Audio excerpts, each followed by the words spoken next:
కృష్ణరాజు గారు నమస్తే అండి. నమస్తే అమ్మా ప్రశాంత్ గారు. సార్ కేసీఆర్ గారు ఆయన ఖమ్మంలో పర్యటించేటప్పుడు చేసిన కామెంట్స్ మీరు మీరు ఆల్రెడీ దాని గురించి చాలా సార్లు మాట్లాడారు గత 2 రోజులుగా. అయితే ఆయన ఏమన్నారు ఒకటే అంటే 2 రోడ్లొస్తేనేమో డబుల్ రోడ్స్ వస్తేనేమో తెలంగాణ, సింగిల్ రోడ్ వస్తేనేమో ఆంధ్ర అన్నారు. సరే ఆయన రాజకీయ ప్రసంగాలలో అలా మాట్లాడుకున్నారనుకుంటే, ఒక వర్గం మీడియా ఇక దాని ఎక్స్‌టెన్షన్‌లో నడుస్తూనే ఉంది. ఏపీ ఆ! పరువు రోడ్డున పడేశారు అని. అయితే కొన్ని విషయాలు మనం మాట్లాడుకోవాలి. ఒకటి ఆహ్, దాదాపు రూ. 1,000,00,00,000 కేవలం గ్రామీణ రోడ్లు బాగు చేయడం కోసం కేటాయించారు. అదొకటి. 2 తెలంగాణ కంటే కూడా నేషనల్ హైవేస్ ఆంధ్రప్రదేశ్‌లోనే ఎక్కువున్నాయి. అండ్ అవన్నీ కూడా వెల్ మెయింటైన్డ్. అండ్ ఎన్నికలప్పుడు ఇక కేసీఆర్ గారి విషయానికొస్తే ఎన్నికలప్పుడు ఏది పడితే అది మాట్లాడటం, పక్క రాష్ట్రాల మీద బట్టకాల్చి పడేయటం అంటారు చూడండి. అట్లా మాట్లాడడం అనేది అసలు ఎంతవరకు సమంజసం? అసలు ఈ డెవలప్‌మెంట్ గురించి take us through sir as a senior journalist. అమ్మా, కేసీఆర్ గారు డబుల్ రోడ్లు వస్తే తెలంగాణ, సింగిల్ రోడ్ వస్తే ఆంధ్రప్రదేశ్, అలాగే ఇంకో మాట ఉంటే బాగుండేదేమో. కాళేశ్వరం చూస్తే తెలంగాణ, అభివృద్ధి చూస్తే సంక్షేమం చూస్తే ఆంధ్రప్రదేశ్ అని చెప్పి అంటే బాగుండేదేమో ఆయన. హ్మ్. అసలు ఓకే. ఇది ఒక పనికి మాలిన హ్మ్. వాచాలత. అది కేసీఆర్‌కే కాదమ్మా, కేటీఆర్ గారికి ఉంది, హరీష్ రావు గారికి కూడా ఉంది. కాబట్టి హ్మ్. అంటే వీరు నాకేం డౌట్‌గా ఉంది. వీరు ఆంధ్రప్రదేశ్‌లో జరుగుతున్న అభివృద్ధి, సంక్షేమం చూసి, అలాగే ఇక్కడ హ్మ్. ఏంటంటే తెలంగాణతో పోలిస్తే ఇక్కడ రాజకీయంగా వారు ఎదుర్కొంటున్న ఇబ్బందులు కూడా తక్కువగా ఉన్నాయి. ఒక హ్మ్. రకంగా చెప్పాలంటే. ఆయన రేపు గెలుస్తారో లేదో కూడా తెలియని పరిస్థితి ఏర్పడింది. ఒకవైపు కాంగ్రెస్, ఒకవైపు బీజేపీ చాలా గట్టి పోటీ ఇస్తున్నాయి. గట్టి పోటీ. అది మరి ఎట్లా ఉంటుందో తెలీదు. హ్మ్. దాంతో ఏంటంటే హ్మ్. వాళ్ళేదో ఒక నిరాశ, నిస్పృహతో ఏదో ఒక సెంటిమెంట్‌ని రెచ్చగొట్టడమో, లేకపోతే ఆంధ్రప్రదేశ్‌లో ఏదో చిన్న లోపాలుంటే దాన్ని ఎత్తి చూపించి, చూసారా హ్మ్. హ్మ్. మాకింతుంది, మేము ఇంత అభివృద్ధి చెందామని చెప్పే ప్రయత్నం కేసీఆర్ చేస్తున్నట్లుగా ఉంది తప్ప, హ్మ్. విజ్ఞత అయితే కనిపించడం లేదు.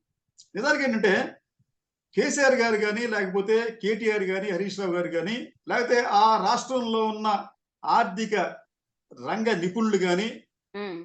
ఈ మధ్య కాలంలో వస్తున్న సోషియో ఎకనామిక్ రిపోర్టుల్ని, అలాగే ఆర్‌బీఐ నివేదికల్ని, నీతి హ్మ్. ఆయోగ్ నివేదికల్ని, వాటిని కాగ్ నివేదికలు గూడా. వీటిని హ్మ్. పరిశీలిస్తే తెలంగాణతో పోలిస్తే ఆంధ్రప్రదేశ్ అనేది చాలా అభివృద్ధి చెందింది. అన్ని రంగాల్లో గూడా సర్వతోముఖ అభివృద్ధి సాధిస్తోందని చెప్పడానికి హ్మ్. వారిచ్చిన గణాంకాలే అనేకానేకం ఉన్నాయమ్మా. మీకు ఫర్ హ్మ్. ఎగ్జాంపుల్ మీరు ఆయన రోడ్ల గురించి మాట్లాడుతున్నాడాయన. నిజానికి ఆంధ్రప్రదేశ్‌కి సంబంధించి మీకు మొత్తం రాష్ట్ర రహదారులు అంటే మీకు ఈ రహదారులకు వచ్చేటప్పటికి జాతీయ రహదారులు, రాష్ట్ర రహదారులు, జిల్లా రహదారులు, గ్రామీణ రహదారులుగా ఉంటాయి. హ్మ్. హ్మ్. వచ్చేటప్పటికి మీకు ఆంధ్రప్రదేశ్‌లో రాష్ట్ర రహదారులు మొత్తం నిడివి దాదాపు 42,511 కిలోమీటర్లమ్మా. హ్మ్. ఆంధ్రప్రదేశ్‌లో రాష్ట్ర రహదారులు 42,511 కిలోమీటర్లయితే తెలంగాణలో ఉంది 27,461 కిలోమీటర్లు మాత్రమే. అంటే హ్మ్. చెప్పాలంటే ఆంధ్రాతో పోలిస్తే తెలంగాణలో రోడ్ల నిడివనేది దిగతుడుపుగా ఉంది. హ్మ్. ఒకటి చాలదమ్మా గణాంకం. హ్మ్. రెండోది హ్మ్. గ్రామీణ రహదారులు. ఇప్పుడు ఎక్కడికైనా గాని మనం గ్రామాల్లోకి వెళ్ళాలంటే మంచి రహదారులు ఉండాలి. మీకు ఇప్పటికి కూడా తెలంగాణ ప్రాంతంలో రహదారులు లేని గ్రామాలు ఉన్నాయంటే ఆశ్చర్యం మానదు. కానీ ఉన్నాయి. దాని హ్మ్. విషయానికి వచ్చేటప్పటికి ఆంధ్రప్రదేశ్‌లో గ్రామీణ రహదారులు దాదాపు 1,25,101 కిలోమీటర్లున్నాయమ్మా. గ్రామీణ రహదారుల నిడివది. మీకు హ్మ్. తెలంగాణకొచ్చేటప్పటికైతే 92,110. ఎక్కడ ఎంత తేడా వచ్చిందక్కడ మీకు? హ్మ్. ఎక్కడో 1,25,000 ఎక్కడ 92,000. రైట్. మూడోది, ఈ ఆయా రాష్ట్రాల మీదుగా వెళ్ళే జాతీయ రహదారుల నిడివి చూస్తే హ్మ్. ఆంధ్రప్రదేశ్‌లో ఆంధ్రప్రదేశ్ మీదుగా వెళ్ళే జాతీయ రహదారుల నిడివి దాదాపు 8,207 కిలోమీటర్లు. వేరే తెలంగాణకొచ్చేటప్పటికి 4,983 కిలోమీటర్లు మాత్రమే. అంటే హ్మ్. హ్మ్. రోడ్డుకి సంబంధించి, విస్తీర్ణానికి సంబంధించి తెలంగాణ కన్నా ఆంధ్రప్రదేశ్ ఇంకా చాలా ముందంజలో ఉంది. హ్మ్. కానీ ఇక్కడ ఏమైందంటే ఇక్కడ వచ్చిన ఇబ్బందల్లా ఆంధ్రప్రదేశ్‌లో రోడ్లు బాగుండలేదని నిజంగా అయితే ఆంధ్రప్రదేశే కదమ్మా! దేశం అంతా కూడా ఇదే పరిస్థితి ఉంది. ఆంధ్రప్రదేశ్‌లో కూడా ఇదే పరిస్థితి ఉంది. కానీ హ్మ్. ఈ ప్రభుత్వం దగ్గర ఒక అంశం ఏంటంటే, ఈ హ్మ్. ప్రభుత్వం ఆంధ్రప్రదేశ్ ప్రభుత్వం రోడ్ల డెవలప్‌మెంట్ కోసం అని చెప్పి డీజిల్, పెట్రోల్ మీద ఒక రూపాయి చొప్పున సెస్ వసూలు చేస్తుంది.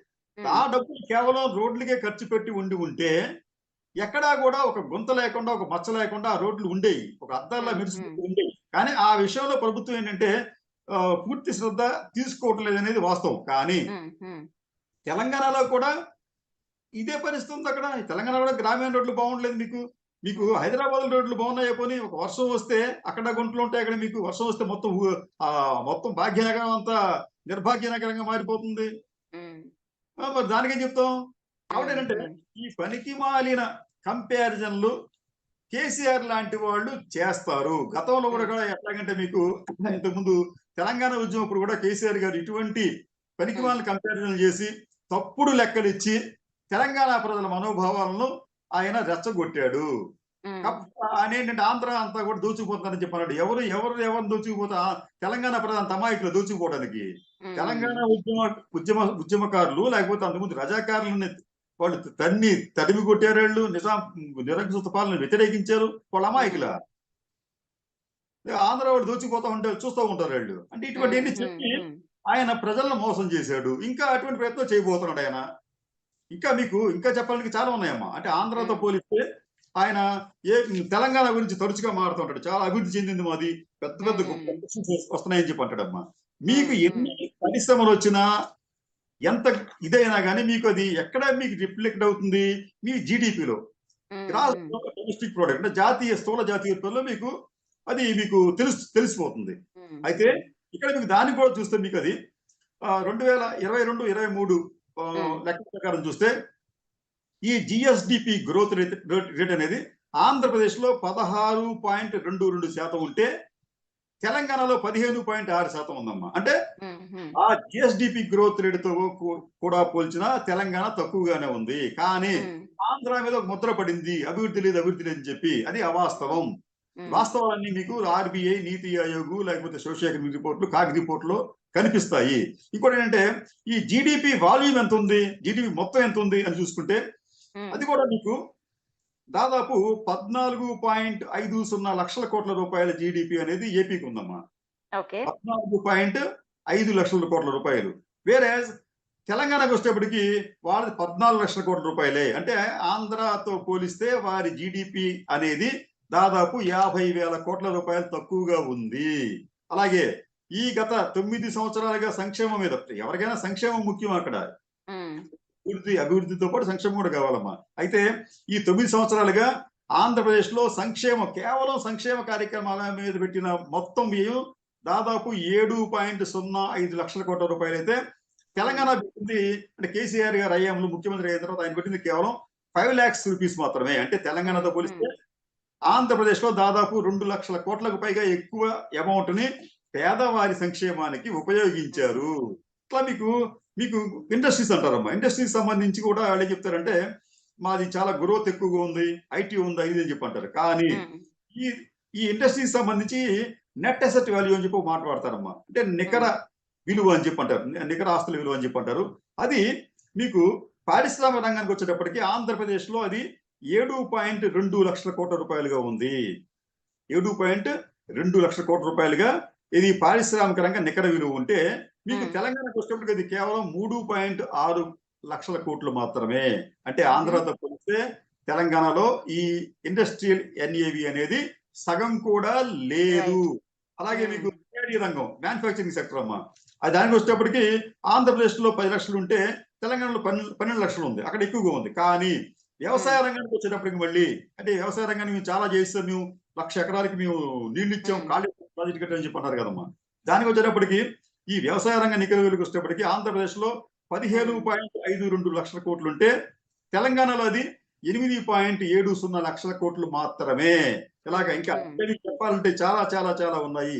మీకు మత్స్య రంగం, అంటే ఈ చేపలు, రొయ్యలు, ఇటువంటి మత్స్య రంగానికి వచ్చేటప్పటికి ఆంధ్రప్రదేశ్ లో దాదాపు 44 లక్షల టన్నుల మత్స్య సంపద ఉత్పత్తి అవుతోంది.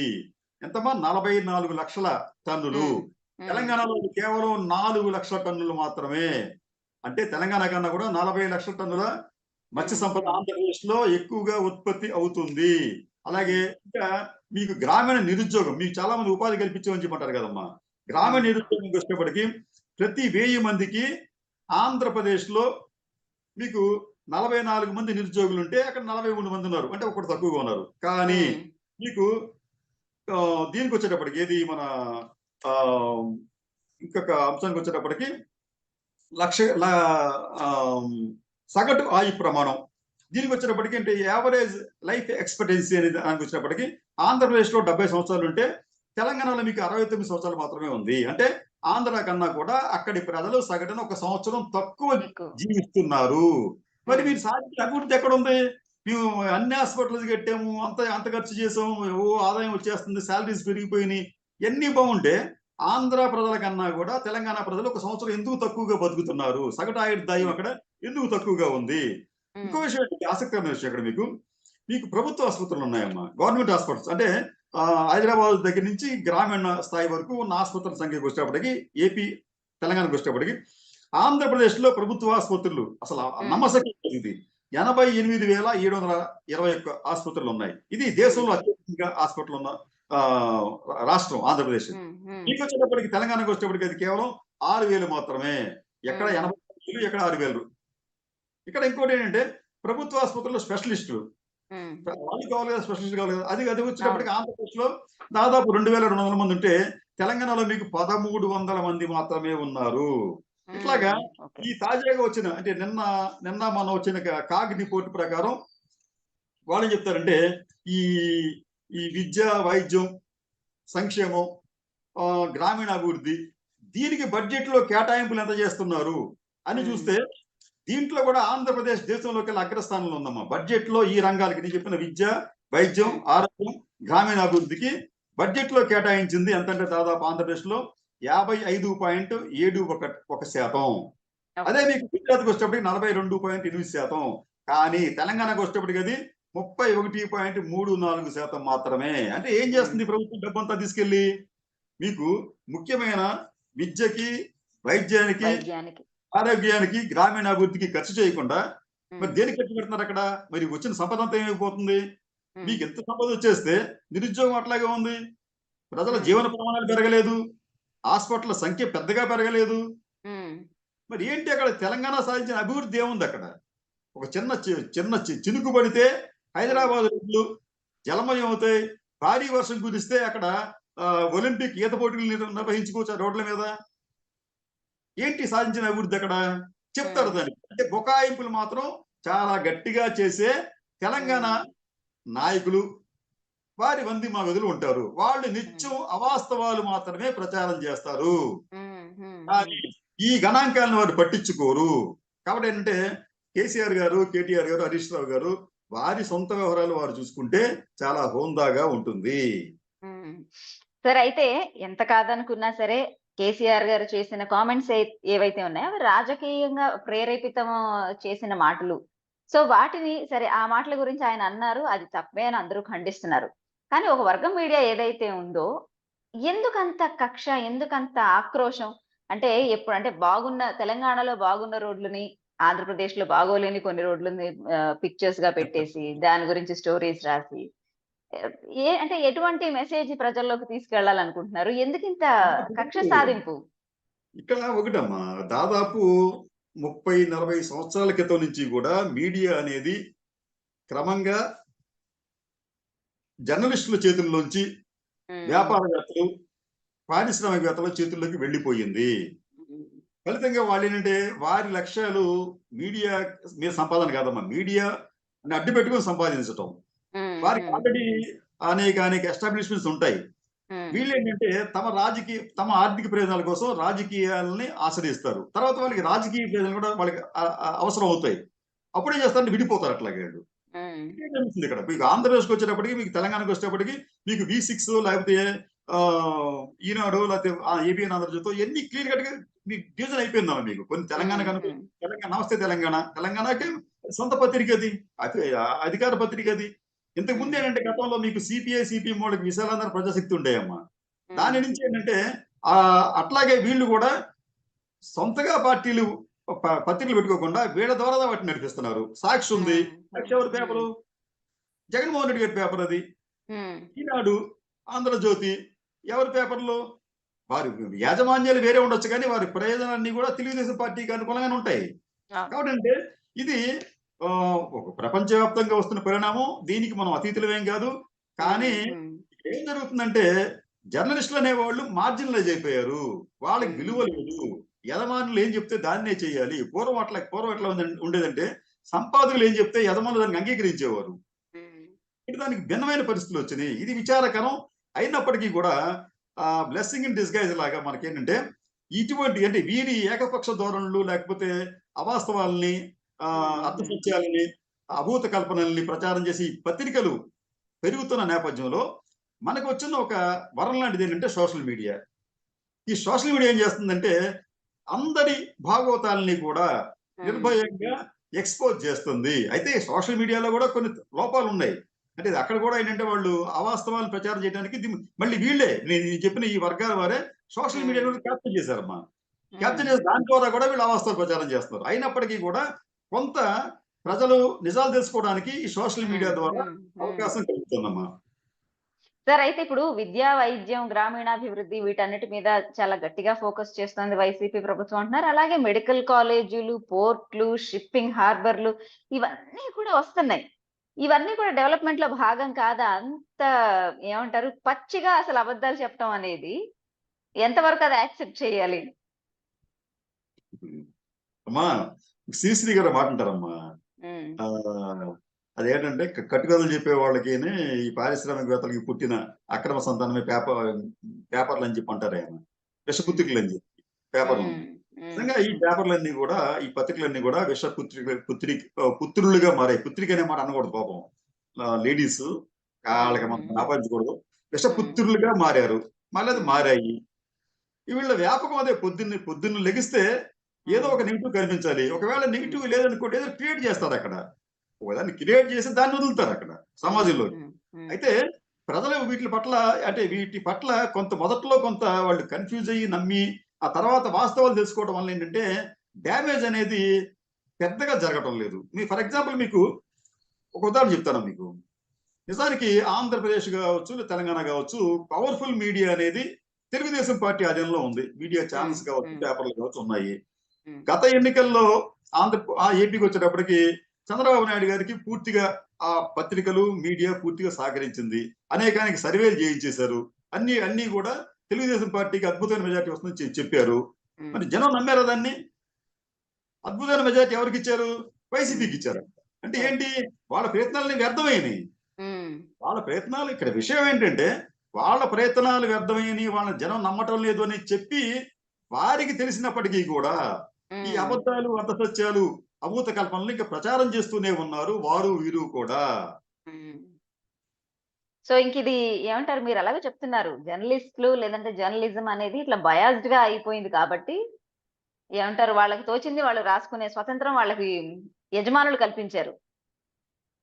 యజమానులు అంతేనమ్మా. యజమానులే రాయిస్తారు వాళ్ళు. ఈ రోజు జర్నలిస్టులు రాసేదే ఉండదమ్మా. యజమాని చెప్తే అది రాయాలంతే వీళ్ళు. నేను నా దగ్గర ఒక మంచి సబ్జెక్ట్ ఉందండి, ఎక్స్పోజ్ చేద్దాం, మంచి స్కామ్ అంటే సరే ఇంట్లో పెట్టుకొని చెప్పి అంటారు. లేకపోతే ఏదో నాకు ఇవ్వు నేను చూస్తానని చెప్పి ఆయన బ్లాక్ మెయిల్ చేస్తారు అక్కడ. అటువంటి ఛానల్స్ కూడా ఉన్నాయమ్మా. మీ హైదరాబాద్ లో స్థావరంగా ఉన్న ఛానల్స్ లో కొన్ని ఉన్నాయి. ఇటువంటి స్కామ్లు ఉంటే వెంటనే యజమానులు వాటిని గ్రహించి వాళ్ళకి ఫోన్లు చేస్తారు, నీ దగ్గర ఈ లోపం ఉంది, నువ్వు నాకు ఎంత ఇస్తావని చెప్పి. అదొక బిజినెస్ మళ్ళీ తయారైంది.